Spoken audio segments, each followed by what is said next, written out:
Hi everyone, it's Sunday, March 17th, time for another HideNet Week in Review. I'm Vera Dordick. This week saw APLF come and go without a lot of market changes. Many exhibitors there said they had good meetings and saw a lot of their customers, but that said, globally prices were steady at best, and the difference between the top end of the market and the low end is very evident. If you missed any of our coverage from the fair, you can head on over to YouTube, and all the videos are there on our HideNet YouTube channel.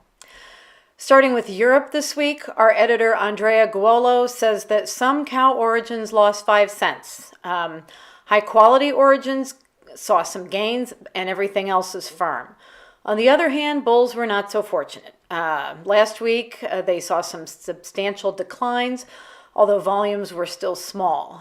With regard to sheepskins, some origins are making even greater gains and are very expensive.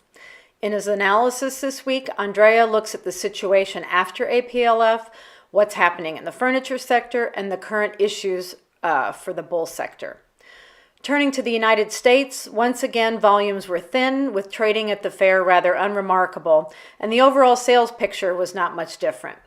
With regard to price levels, most selections were softly steady, while dairy cows made some gains on a spate of good sales. Trading in regular weight Texas was not terribly active, but it remained relatively stable with sales in the $32 to $33 range, which is steady to the lower end of last week's prices.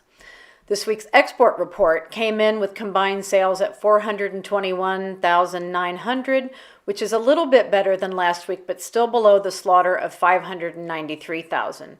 And by the way, that slaughter was lower this week because of the terrible storm in the Midwest, followed by flooding that's affecting many areas, cow-producing areas there too.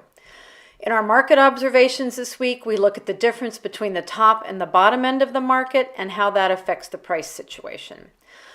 Looking at Latin America, editor Ronald Guiel says that prices for rawhides were again stable this week. At the fair, wet blue prices were under pressure with large customers still putting off buying, and other areas of Latin America were generally stable during the fair.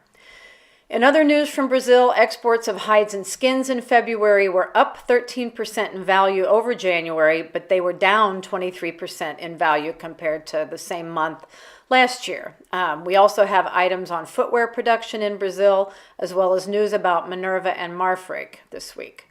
From Argentina, we hear that Minerva has changed its strategy in the country based on results, and from other parts of Latin America, there is news of a tannery closure in Chile, an increase in Colombia's footwear manufacturing, and a spate of news about SAPIC in Mexico and related events.